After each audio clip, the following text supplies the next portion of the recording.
بالله من الشيطان الرجيم إن الله وملائكته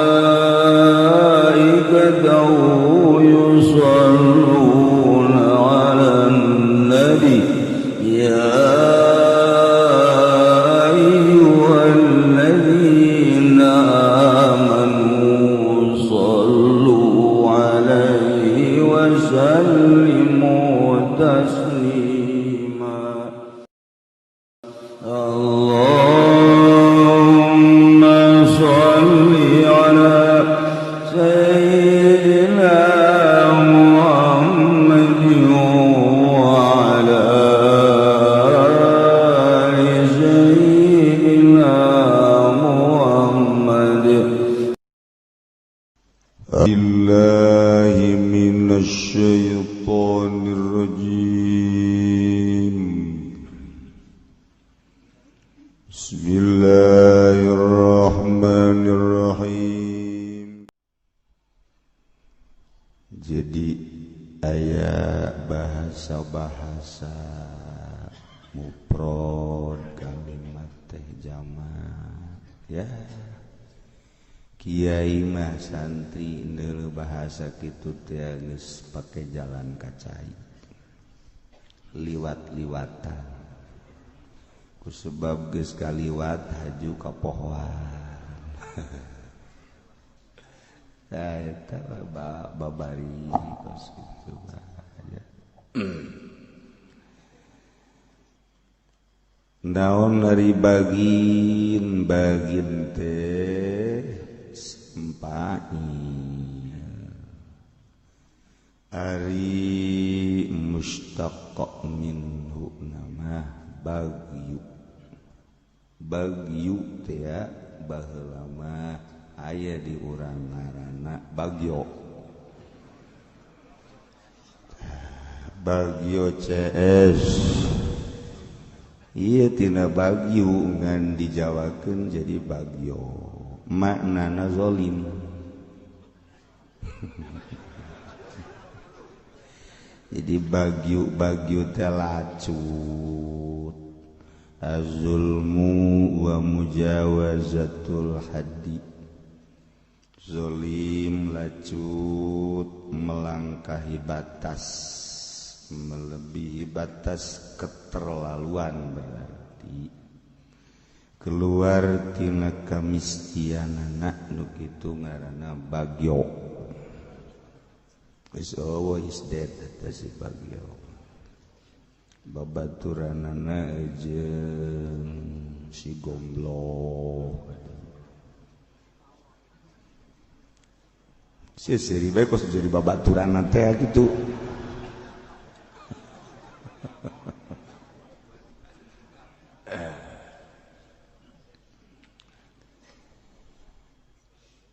Sebuah negara Islam didirikan di atas hukum-hukum Al-Quranul Karim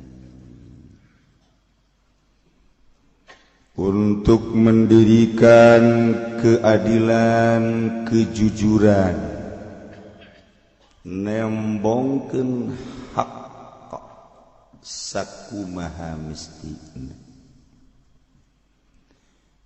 anu dibawa ku afdalul makhluqat ialah junjunan alam Kangjeng Nabi urang Kangjeng Nabi Muhammad sallallahu alaihi wasallam. Dibentuk sebuah negara Islam pakai aturan-aturan Al-Quranul Karim. Setelah Kangjeng Nabi wafat, dilanjutkan ku khalifah pertama ialah Sayyidina Abi Bakr Siddiq radhiyallahu. Setelah Sayyidina Abu Bakar Siddiq wafat, dilanjut deui ku Sayyidina Umar bin Khattab Khattab radhiyallahu anhu. Nu ngalanjutkeun tambuk Al-Qur'anul Karim di atas sebuah negara katilu ialah Sayyidina Utsman bin Affan radhiyallahu anhu. Terakhir tina khulafaur rasyidin mantu Kangjeng ku anjeun sekaligus sebagai alokna ialah Sayyidina Ali bin Abi Thalib karramallahu wajhah. Ialah khulafaur rasyidin, penerus penegak keadilan di muka bumi. Anu endek dilaksanakeun teh hukum-hukum syariat, wajib salat, undang-undang negara teh ngawajibkeun salat, ngawajibkeun zakat, ngawajibkeun puasa, ngawajibkeun haji, ngaharamkeun mabok, ngaharamkeun zina, ngaharamkeun maling, ngaharamkeun judi. Maka ketika larangan-larangan tersebut dirumpak, nyieunlah negara tersebut sanksi.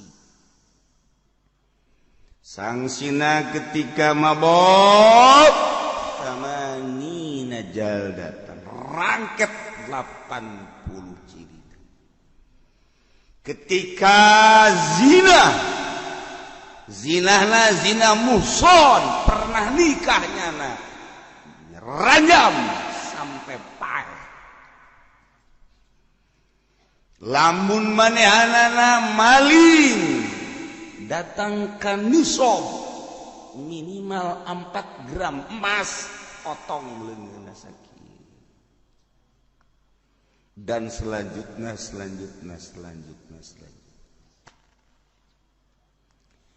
Ketika di sebuah negara Islam anu keur ngalaksanakeun undang-undang Al-Qur'anul Karim sesuai jeung kehendak pencipta ialah Allah Subhanahu wa taala, timbul jelema nu nentang kana aturan-aturan pemerintah. Jelema nu nentang kana aturan-aturan pemerintah teu nurut kana undang-undang anu enggeus diciptakeun dibuat ku pemerintah Islam tersebut, jelema nu teu nuturkeun undang-undang ngaranna penggerak kebatilan, bugot ngaranna. Kara kurang ngarti. Oh, bugot teh kos kitu. Kuari kumaha ieu lamun di Indonesia atau di negara-negara lain nu lain make undang-undang Al-Qur'anul Karim. Anu undang-undang teu sesuai jeung Al-Qur'anul Karim kemudian ditentang, eta bisa teu dihukuman bugot. Wallahu a'lam bissawab. Shadaqallahu.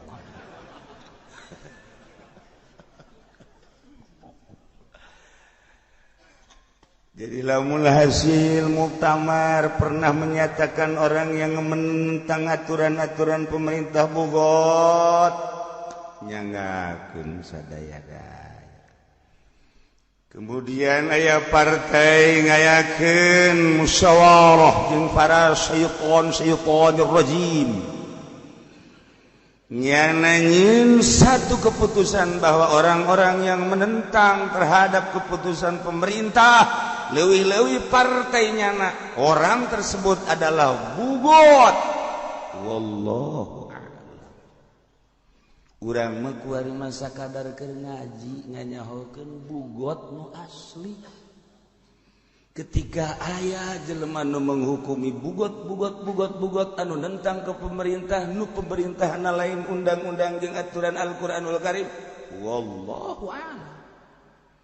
Urang masa kadar nganyahokeun abeh urang salamet fid dunya wal Khiro tama batur tak akur jing aturan kitabnya nggakeun sadaya-daya tuh kosi.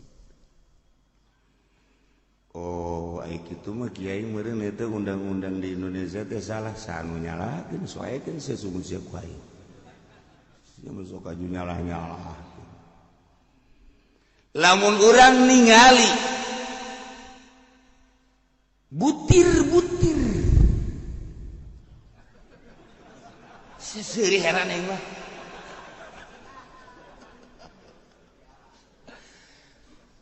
Pancasila urang tingali satu ketuhanan yang maha esa guru aing baheula esa di Jawa henteu esa nya nama esa atuh geus ku ari aing esa bae padahal mah hate leutik mah esa aing ge nyana teu daekeun esa ta guru satu ketuhanan yang maha esa urang nyebut murid esa bu esa ya udah titik-titik atuh ka ditu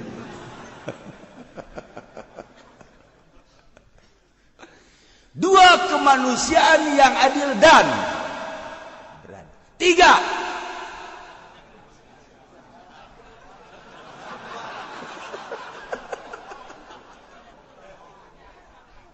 persatuan empat keadilan lima nu talar heran aing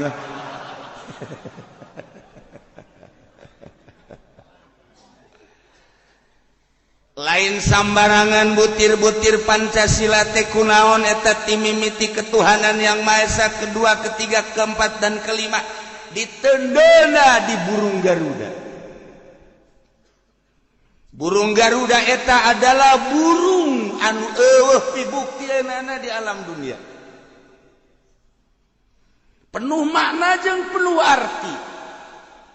Mun ku urang dihartikeun pamatukna, mun ku urang dihartikeun jambulna, ku urang mun dihartikeun jangjangna, ku urang mun dihartikeun sukuna, ku urang mun dihartikeun beuteungna.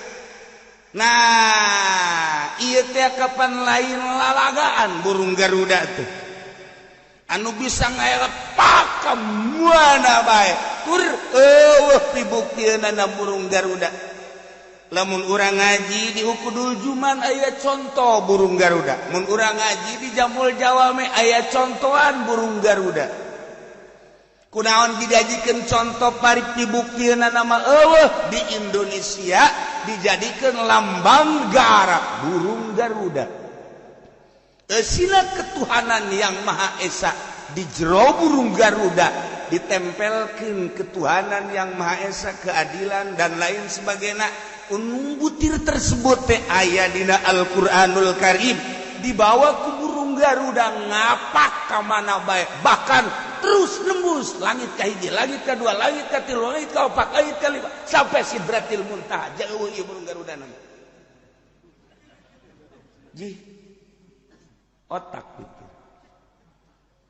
menang saha eta lamun lain menang waliun min auliyaillah.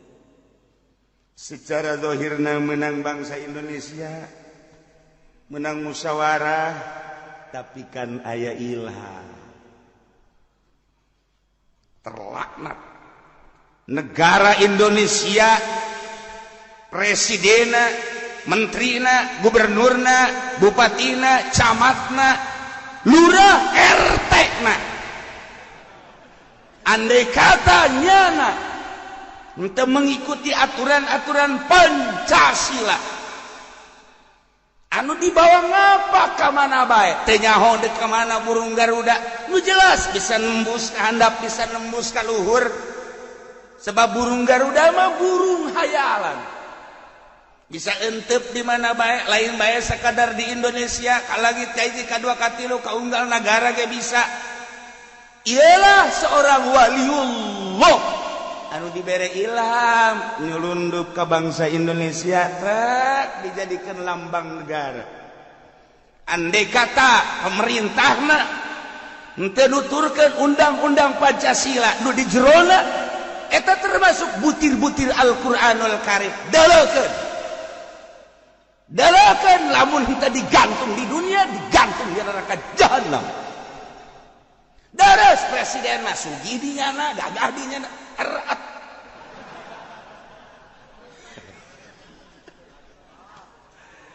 Arau.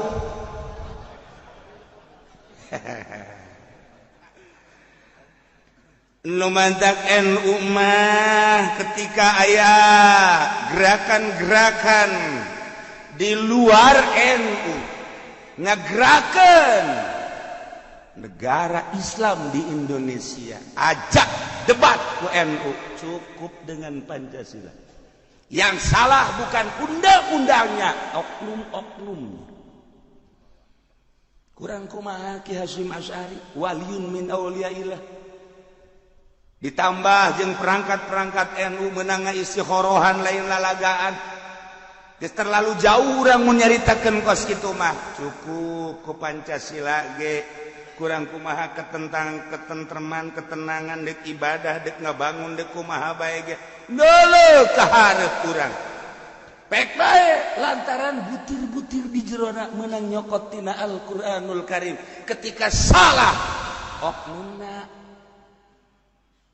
Tuh. Ieu burung Garuda aja heula burung Garuda.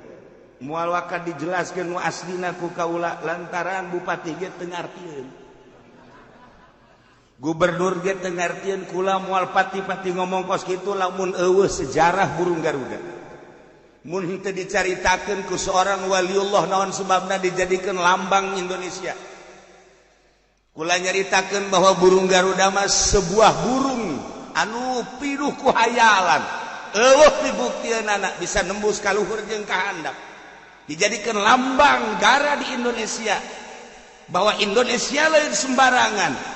Di samping negara anu maju makmur jeung sajabana horeng aya seorang pemikir nu di luar konstatir manusia sehingga bisa nyieun lambang negara sebuah burung Garuda. Pikir baheula kau bisa jadi burung Garuda berarti lain sembarangan di Indonesia. Dua barangan.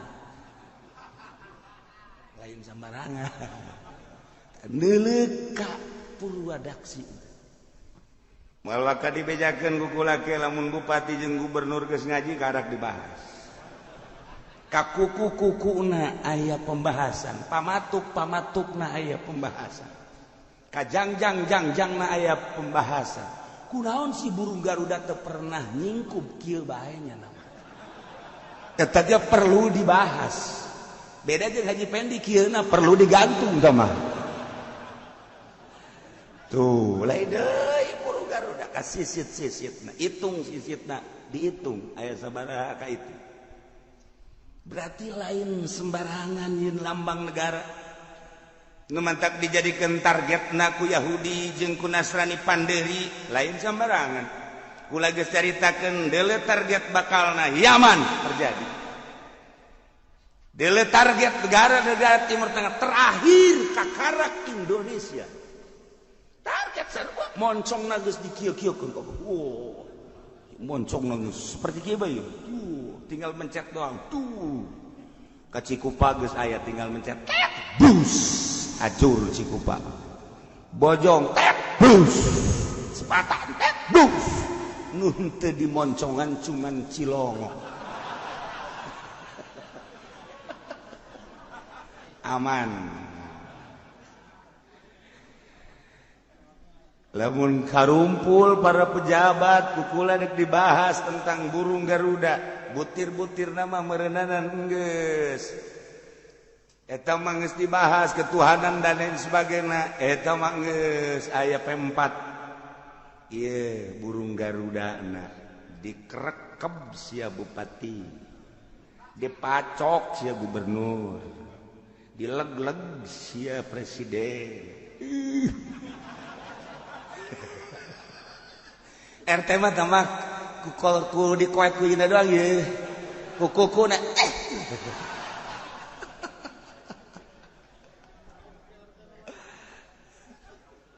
sebuah negara anu gede, nu lebar, nu luas, aya tiba heula terketahui tongkat jadi tanaman.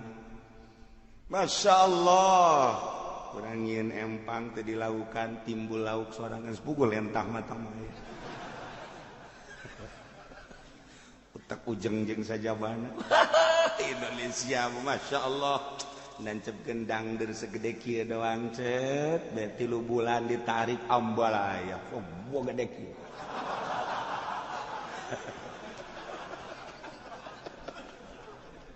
Wah, Indonesia. Geus bugun nu kurang dipelak mimiti bangsa dangder segala hui segala macem-macem. Lamun urang geuleuh Karawak Kidang kasepatan bangsa Kucai, bangsa Bayem dan lain sebagainya. Oh, di tanah salos dipelakan, panen, jual, sebodoh. Itulah Indonesia kesuburanana. Urang ningali ka Bogor, ya Allah ya Rabbi. Urang ningali di Bogor geus puguh rambutan, geus puguh duku, geus puguh kitu manggis. Kadu luar biasa. Kapade gelang ka ditu. Ya Allah, nu mantak ngaran lemurna ge kado engkek, kado peucang, kado malulu ka ditu. Loba jasa eta perkaduan malulu ngan tetep nu ngora nama di Garut. Teu kolot-kolot teu mah kadu ngora. Teu kolot-kolot teu mah.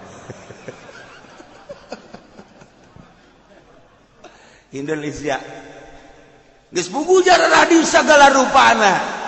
Kuari mah kacangkang-cangkangna cangkang manggis dikemas jadi obat, cangkang kadu dikemas jadi obat cangkang gitu. Termasuk nusuk orang pakai rujak tumbuk teh naon kadang-kadangna cangkudu anu raragagan teu puguh kuari mah diarala ka kembang-kembang nu aya di kuburan, dicokotan, dijual. Kunyana diinum pake teh ngahijinya na jeung arwah-arwah. Indonesia kuari timbul batu-batu. Weh, baheula mah hanya Kalimantan doang boga kucubung. Kemudian Maja, Kalimaja doang. Kemudian Garut, boga batu Garut doang. Kemudian urang ke NTB, boga mutiara NTB. Hanya eta bae dipasarkeun geus utek-utekan kuari teu kira-kira urang ngadenge aya giok 3 kilo panjangna. Beuh budak kasih giok. Lain lalaga anda mah geus puguh giok Aceh, geus puguh giok itu Padang dan lain-lain sebagainya. Ngadadak di Kalimaya ge batu bangkong jadi Kalimaya. Batu bangkong dibu di kararian dijual. Kok ini mah enggak mencerek, belum jadi Pak. Datang ka Iraha batu bangkong jadina. Jalan bantenya tuh nurut bae, ini bongkahannya batu bangkong menang dihandapkeun kolong imah. Geus oknum-oknum geus loba terjadi. Ieu naon suburna lain lalagaan. Jelemana nu berpikir aya, nu setengah berpikir aya, nu teu berpikir gawe. Ilah Indonesia. Anu deuk ngamajukeun aya, nu ngamundurkeun aya. Anu ngacak-acak aya, anu ngaberesan aya. Kieulah Indonesia dideuleu ku Amerika melalui satelit. Kuari mah lempang ka mana ka ngisi-ngisi geus aya di satelit kuari mah. Salaki dipek-prekan di dapur make batu paranti nyambel aya di internet.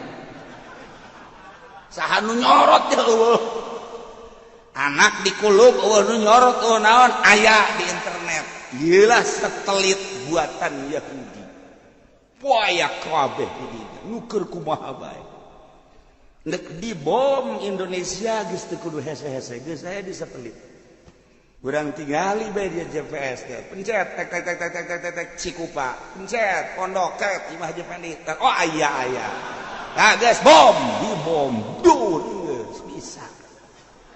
Geus babarinya hasil kuari mah. Ya Allah, ya Rabbi, jawaban canggih. ingin melebihi kecepatan mi'raj Kangjeng Nabi moal bisa. Oke, dibahas Isra Mi'raj. Ieu mah keur carita tentang sebuah negara nu di jerona setelah orang merdeka tahun 45 oleh Bung Karno. Anu Bung Karno ulah dideuleu sosok zahirna mun urang neuleuh sosok zahirna hungkul sakitu. Nu kuari anakna hanya neuleuh sosok zahirna hungkul saha bae ge henteu si Mbak Mega henteu si kitu Guru Guntur dan lain hanya melihat sosok zahirna teu pernah melihat sosok batin anu dideuleu keris jeung batuna doang deuleu batinna bager bergaul jeung saha Bung Karno waktu leutik waktu gede waktu keur pemuda Cianjur Kiai saha nu diwauhan ku Bung Karno di Sukabumi, di Jakarta, di Tangerang, Serang, Pandeglang, khususnya Jawa Barat, kemudian Jawa Tengah, Jawa Timur, melangkah terus keluar di Padang saha babaturan Bung Karno jeung patilasan Bung Karno aya di Padang, di Kalimantan saha babaturan Kiaina aya patilasanana. Sakitu waktu anu singkat Bung Karno selalu ninggalkeun patilasan-patilasan. Boro-boro di Tangerang, di Karawang aya patilasan Bung Karno, lain jelema sembarang. Urang lamun zarah ka ditu. Tuh kan nok naik parahu teh ka mana? Panjalu patilasan Bung Karno aya di Karawang patilasan Bung Karno aya. Di Tangerang rekan-rekan Bung Karno ambalaya, di Bandung patilasan Bung Karno aya.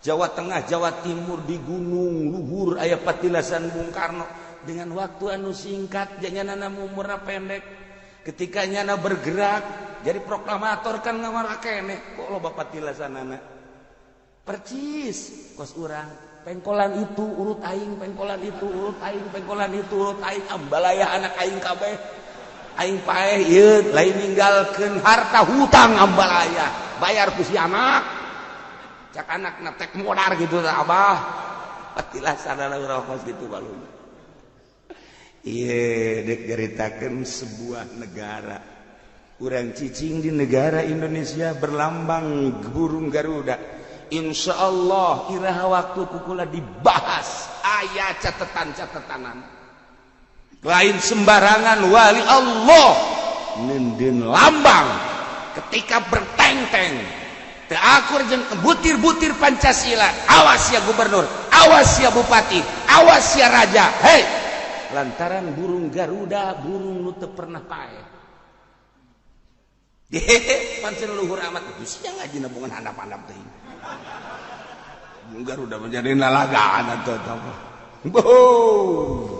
lamun geus kaenclakan ku burung Garuda negara mana bae bakal tunduk yelah burung Garuda.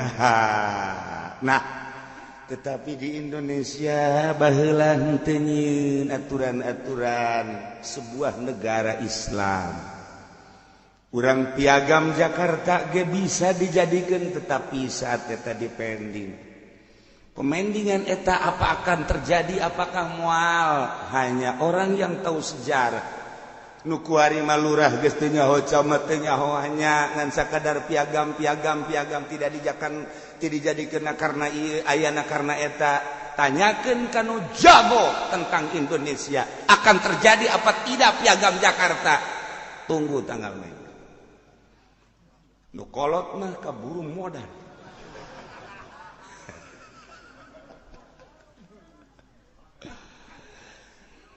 sebuah negara undang-undangna Al-Qur'anul Karim belah dituna khalifah nu kuari dijadikeun sultan dijadikeun amir terakhir khalifah Turki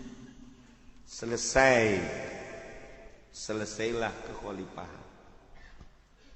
Nah, ieu mah penentang hukum-hukum di sebuah negara Islam. Nu Ieu pemerintah teh keur ngalaksanakeun roda politik da sesuai jeung Al-Qur'anul Karim. Kemudian aya jelema nu nentang kana aturan-aturan tersebut.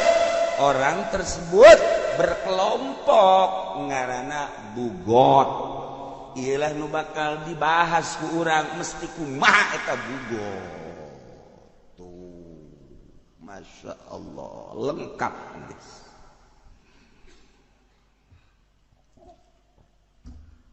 Lamun ucapan Imam Syafi'i cek Imam Syafi'i akhadtul sirata fi qitalil musyrikin minan nabiy sallallahu alaihi wasallam wa fi qitalil murtadin min Abi Bakr radhiyallahu ta'ala anhu wa fi qitalil bughat min Ali radhiyallahu ta'ala anhu.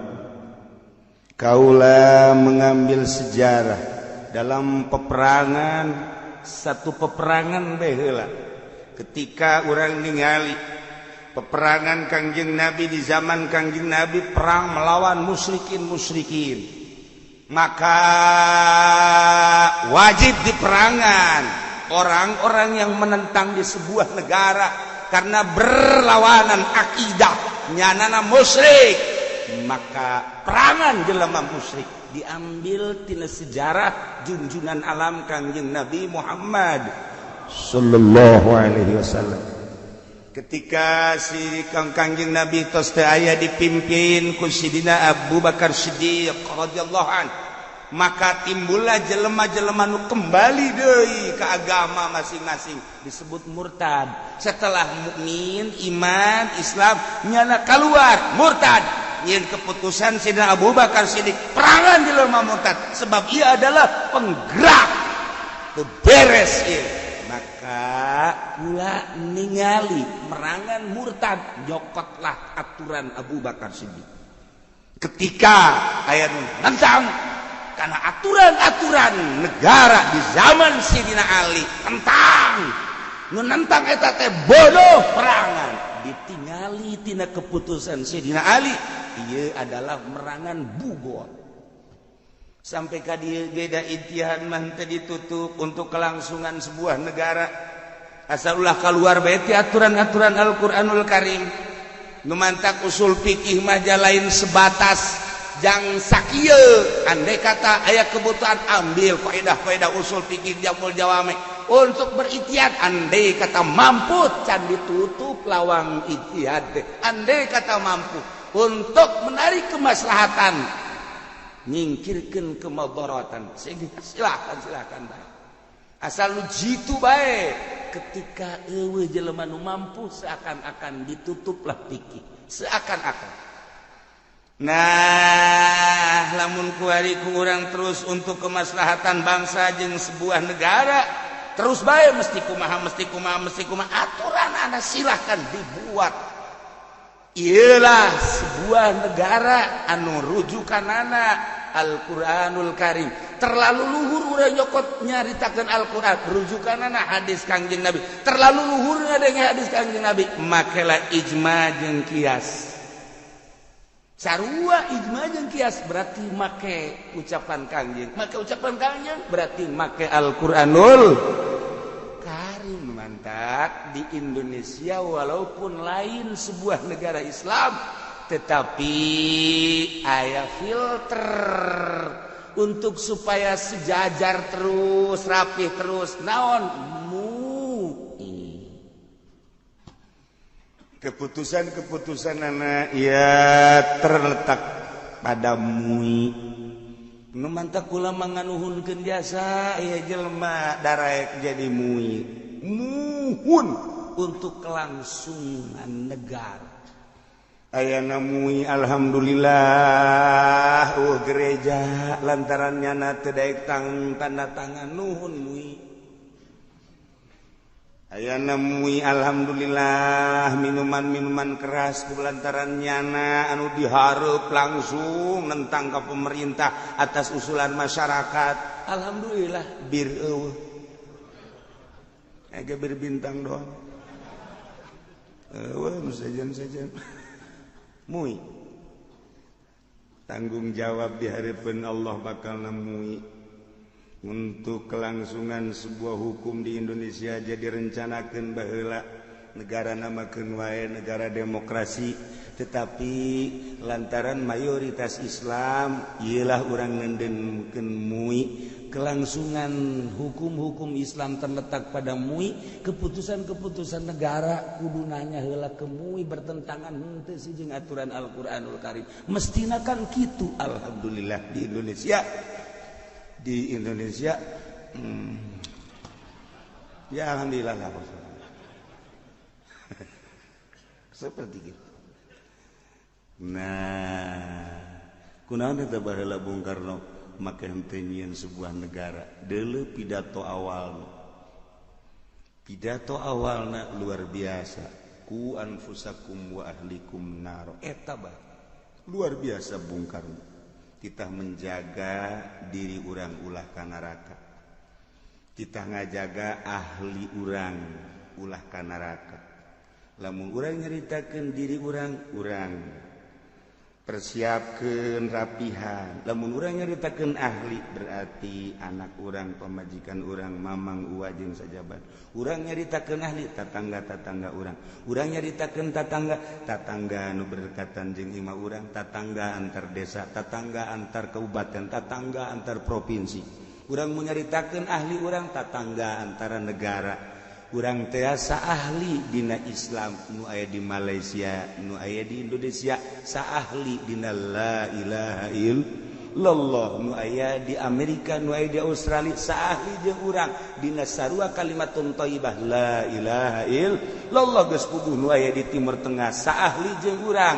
wa anfusakum wa ahlikum naro jaga awak urang jaga ahli urang berarti nusa kalimatun thayyibah mesti dijaga dengan negara demokrasi maka ahli urang bisa terjaga nu aya di luar negeri ketika urang terus cek Bung Karno maksakeun urang teh make aturan jeung negara Islam di urang ketika aya musuh di dia bunuh ahli urang nu aya di negara batur pasti terbunuh tidak terjaga engkena jadi keluasan pemikiran Bung Karno sarua jeung ngapakna burung Garuda dideuleu ku burung Garuda cik ahli aing anu aya ketuhanan yang Maha Esa nu aya di Amerika nu aya di Australia nu aya di Eropa geus puguh nu aya di Timur Tengah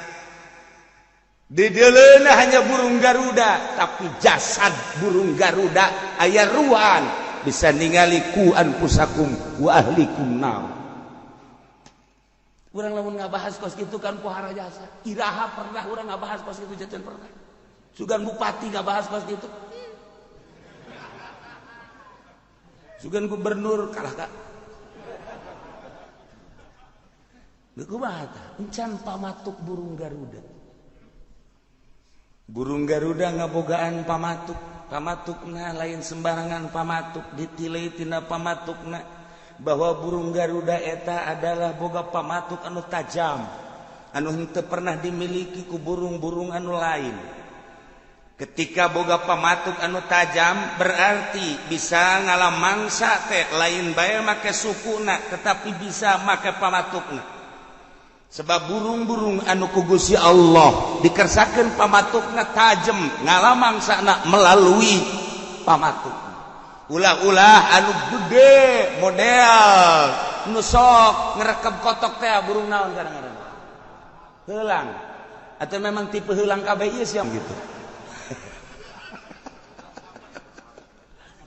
burung Garuda lebih tibatan pamatuk barajana leuwih tina pamatuk burung-burung anu sejen naon eta ayana ge dihareup lain lalagaan nyana bisa culak cileuk ka luhur jeung ka handap deuk matuk mangsa ketika teu mun urang neuleus sekedar sakitu-sakitu bae tetapi saha nu nyiptakeun hanya seorang manusia Indonesia tapi saha nu mere ilham lain lalagaan numantak di sabara kali di Indonesia jelema anu gagah seakan-akan dek merubah tetap teu dilawan burung garuda ngayapak tidak tangannya ada apa siga deh burung garuda ieu cerita bugot saha bugot besi salah nu nentang-nentang kuari ke pemerintahan kemudian langsung disebut bugot urang geus nyaho sebuah negara nu dipimpin ku seorang manusia pemimpinna anu rek ngajalankeun aturan-aturan Al-Qur'anul Karim maka ketika ditentang ialah penentang ngaranna bugot ketika lain sebuah negara Islam wallahu a'lam ketika aya nu ngahukum bugot mangga nyanggakeun sadaya-daya sebab seringkali di Indonesia jelema nu nentang teh dibugot-bugotkeun urang lamun nyaritakeun tentang nuturkeun kana pemerintah deuleu ayat atiullaha wa atiur rasul wa ulil amri jadi ditunage atiullaha wa atiur rasul wa ulil amri ketika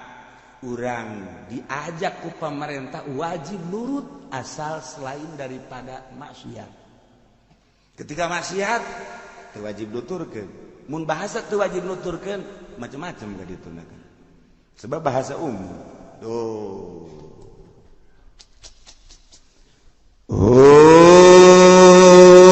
mukhaliful imam bugot eta adalah manusia-manusia anu nentang ka imam ka raja ka presiden dihurujin alaihi ku sebabnya na keluar karena aturan-aturan pemerintah tarkil inqiyat telurutnya na aturan imam wa man hakim tawajjah alaihim nyana nyegahak anu disangharepkeun ka manehanana nyana embung nentang ieu bugot lain perorangan mah lain disebut bugot bagin encan kelompok-kelompok kecil teu boga kekuatan lain bugot mabisarti syaukatin lahum dengan syarat boga kekuatan terorganisir nyalain kekuatan organisasi sangat rapi ialah ngaranna bugot penentang terhadap keputusan pemerintah nyanana disboga aturan sorangan seakan deui negara di dalam negara bugot ngaranna kurang lamun ningali di Indonesia mah alhamdulillah bugot walaupun negara urang lain negara Islam mah keur carita kabeh manut ka pamarentah deuk salah deuk bener deuk salah deuk bener pokokna nurut ka pamarentah da besi kehilangan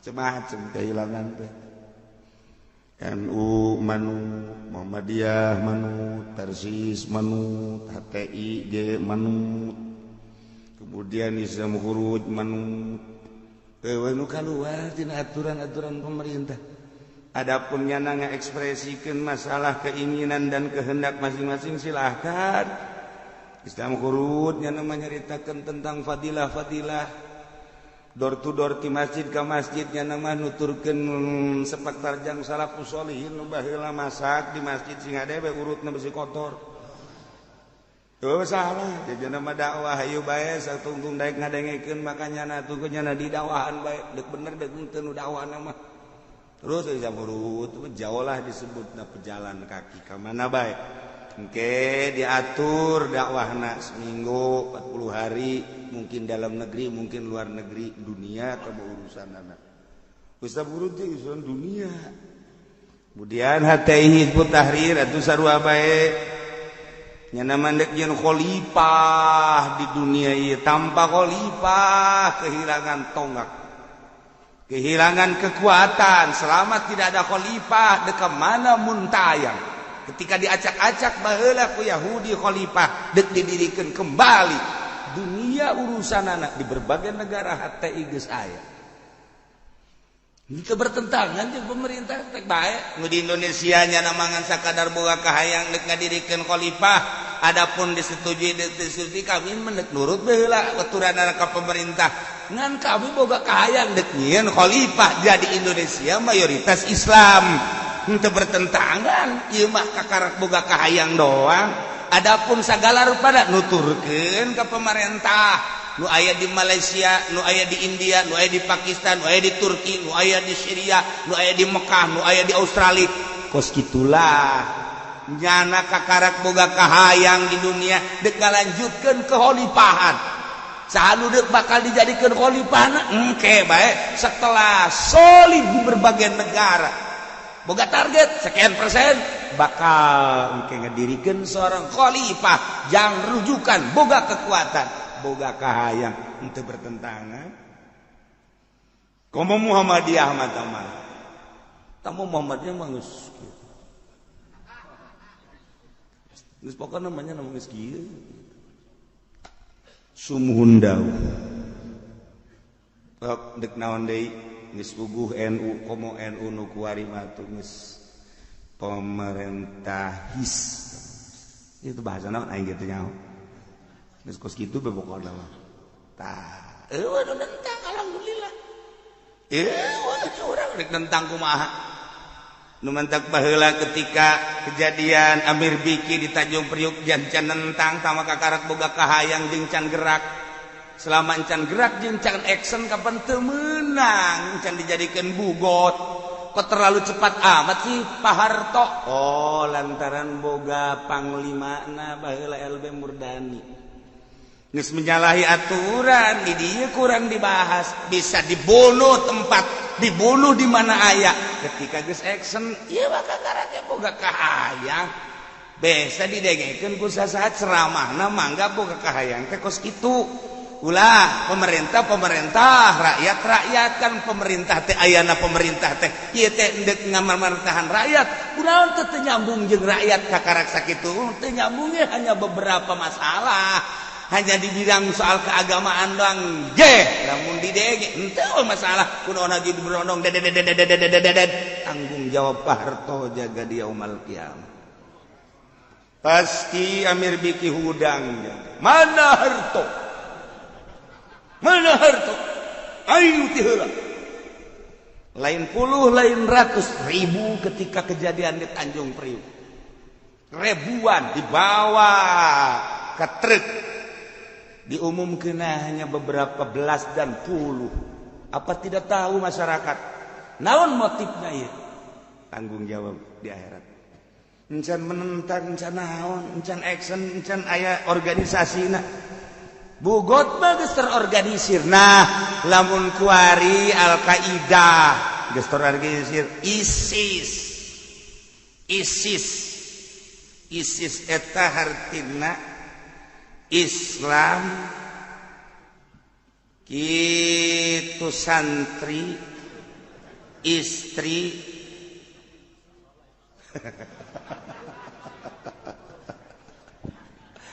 teu kumaha aing bet fokus kitu ieu jeung kumaha sia urang mah ISIS lain ieu teu puguh kan ISIS ke urang senjata aya negara geus dikuasai di berbagai negara Indonesia bagai geus aya agen-agen ISIS kemudian nembakanna nama sahabat nu teu nurut kanyana dek Islam tah dek kafir dek Yahudi tetapi lamun ku urang ditinggali perjalanan ada Yahudi mah hanya satu Islam mah sekian ratus Kristen mah hanya satu nu ditembak tapi Islam mah teu jauh ti buatan si eta wallahu a'lam kuari teu puguh teu karuh Yaman dibom ya iyalah jadi di Indonesia kadar itu ada sub ISIS anu ditanya ku urang mun ditanya sia ya asup ISIS jihad fisabilillah lain naon gaji gede di Indonesia gaji leutik cek dia atuh sia mah urusanna ka ditu ku bantu pokona aing mah gaji gede bagus lah balik ka dia meuli mobil aing hayang meuli mobil aing nyeun imah nyandung oh sia urusanna kos kitu geus lain jihad fisabilillah nu dideuleu adalah urusan-urusan pibeuteung iya keur kacau kuari di dunia Masya Allah kubatah jang bangsa Indonesia iya tuh tenang wae urang mah nu perang di Syria nu paeh kamari di bojong aya aja teu perang teu naon ge paeh wae atuh kalem bae sih nu perang di Irak karirup kene tapi di sepatan aja paeh bae di luhur kasur deui aja ku batu atuh tenang bae cenah eta nu pareng rupa jasa di rumah sakit umum tadeuy geureuring atuh nu teu gering ge paeh kumaha atuh tenang bae sih ja paeh mah lain ku perang lain ku susah lain ku panyakit iza jaa ajaluhum la yastakhiruna sa'atan wa la yastaqdim perang masalah nu penting jihad fisabilillah daripada orang paeh di luhur kasur hadi teu pararugu mendingan orang paeh keur nyekel senjata urang katembak dah sorga kado Masya Allah ya kuari urang keur jihad ieu ngaranna asal niat nu bener badi mah masing-masing maksudna teu boga kontek-kontekan jeung selain ngaji ai kitu mah uga urusan jeung selain ngaji tukang wuduk teh tukang sate teh jeung jahe teh tah mah lain deui teh urusanna teh mah kumanyana bae aing mah ngaji bae beneran cenah ka dituna bener geus ngajina ge aing mah neangan tihang deui maksudna bae khusu cek cenah batur balik jana masih kieu bae khusu-khusuna deres ditihang masih kadeuleu kene ieu mah nya pojoknya nyumput kopi aya rokok aya ceknya na aing teu neuleuh meureun aduh hum mukhaliful imam ya penting ya bugot ulah sok ngabugot-bugot kan mentak penting ya lain lalagaan ieu mah urusanana urusan sebuah negara urang kan bangsana urang kan kaumna umatna punya nyaho encan aya bugot-bugot di urang encan aya eta nu ditembakan zaman Amir bigi encan terorganisir perorangan lain tamah kejahatan penentang imam nugus terorganisir bener-bener dek ngalawannya eta kakarak bugot mukhaliful imam bi khurujin alaih nyana keluar karena aturan pemerintah tarkil inqiyad tidak nurut ka pemerintah kelompok maksudna aw madi hakim tawajjah alaihim atawa nyana nentang kana hak ngalarang nu disanghareupeun ka nyana itah mayar anu cek imam cek negara nyana embung ialah kelompok bugot bisyarti syaukatir lahu dengan syarat kuat gagah wa ta'wilin jeung takwil wa muta'in jeung diturut deui nyana nu mantak terorganisir ge aya ketua aya wakil aya sekjenna aya dewan suro dewan tanfid berarti ieu kan diikuti berarti geus terorganisir secara rapi jeung tertata aya ADART nah ieu bugo Masya Allah gila cek sakaol disyaratkan deui wa imamun mansubun pemimpin anu didorong dijadikeun ku rakyat yen pemimpin anu bener-bener sah anu milih kepemimpinanana bahwa si eta anu kudu dipimpin ieu nu milihna lain jelema buta nu milihna lain jelema torek nu milihna lain jelema bodoh tetapi nu milihna nu ngabogaan wawasan maju ke depan secara politis, secara ekonomi, secara budaya untuk memajukan bangsa jeung negara si eta jadi pemimpin teh nah iyalah pemimpin anu bener-bener geus dijadikeun ku rakyat karena rakyat boga wawasan untuk memajukan bangsa jeung negara lain ngacak ngacak jadi raja teh tetapi jang umat. Urang lamun neuleuh di Jakarta ket aya Taman Anggrek belah dieuna teh aya gedung di luhur hebat jasa. Masyaallah kukula di deuleu bae ngeunaheun jasa eta. Kana hate ngeunaheun jasa. Pajak dikembalikan kepada rakyat. Tiis perasaan hati. Tiis perasaan hati. Masya Allah. Masya Allah. Aya deui belah ditu. Saya TikTok kan ningcet kita mau gede atau mau belah ditu mah lain deui. Ya Allah menyelesaikan masalah tanpa masalah. Penggadean pohara jasa. Baradisaan jasa. Ya geus hebat eta mah emang bener anu teu ngalaksanakeun oknumna ngan oknumna sanagara. Kabeh kos kitu. Imamun mansub. Ya Allah ya Rabbi, sebuah presiden, seorang presiden menang rakyat. Nyana teh kudu sesuai jeung aturan demokrasi dari rakyat, oleh rakyat, untuk rakyat. Kan ngeunaheun kana hate. Bari nyana geus jadi presiden, urang sebagai rakyatna mun nyama dari rakyat, oleh rakyat, untuk rakyat. Tanya masyarakat geus encan sia diurus ku raja. Tanyaan rakyat. Encan di bidang naon sia encan diurus? Jalan can bareres. Naon deui? Pertanian teu dibere pacul-pacul acan. Naon deui atuh sia nu teu diurusan sakolahan rubuh. Naon deui sia teu diurusan, hampir kabeh teu diurusan. Nah, berarti kan dari rakyat untuk si gendut. Oleh si gendut. Rakyat mah dipertentukan berarti. Tah ieu di dieu tah burung Garuda bakal macok. Woi PNS. Ngimpi nyono di udah genderuwo. Wow. Sia deui sia berhadapan jeung burung Garuda kayak kukula dibahas detilna insyaallah mun teu keburu parae. Gila wa imamun mansub asal bupati, gubernur, PNS ngaraji kukula dibahas. Ayo nu kos kieu mah sapira ieu mah ketos putat. Orang lembur atuh teu kudu ngabahas mah. Cukup bae ngabahas maninin. Kerak atuh jeung nu kos gararieu mah. Lah paling hebat burung ketilang. Mencrok di jendela. Teu kudu. Lamun kadeuleuh sarem ngaji aing mah bahas Garuda supaya ngana ngarti. Ieu mah urang ngarti nyana henteu atuh sarua bae kan teu beres. Rencanakeun cenah aing deuk ngaji atuh cek bupati, seluruh bupati, cek gubernur. Ayo sumbang aing. Korupsi deui bae. Wa imamun mansub jeung disyaratkeun imam anu tertata nu geus terpilih nyana geus dilantik sebagai presiden. Quran diteuneun di hulu. Saya bahwa saya bersumpah akan melaksanakan Undang-Undang 45 Dasar Pancasila sebagaimana ieu Quran menang nitah saha Quran diteuneun di luhur di dieu. Menang nitah saha kitab mana nu kudu diteuneun da Quran dibaca dipake. Lain kudu diteuneun di dieu boga wuduh teu tan nyokelanana.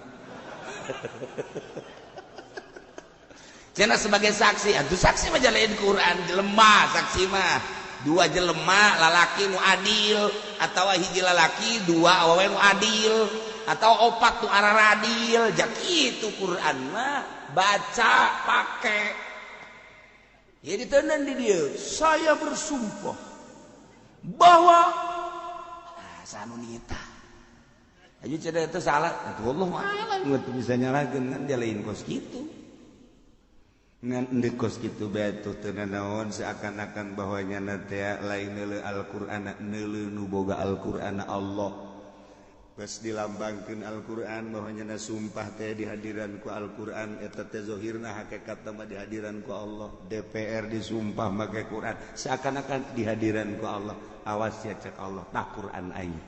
Namun sia korupsi awas ya ku aing.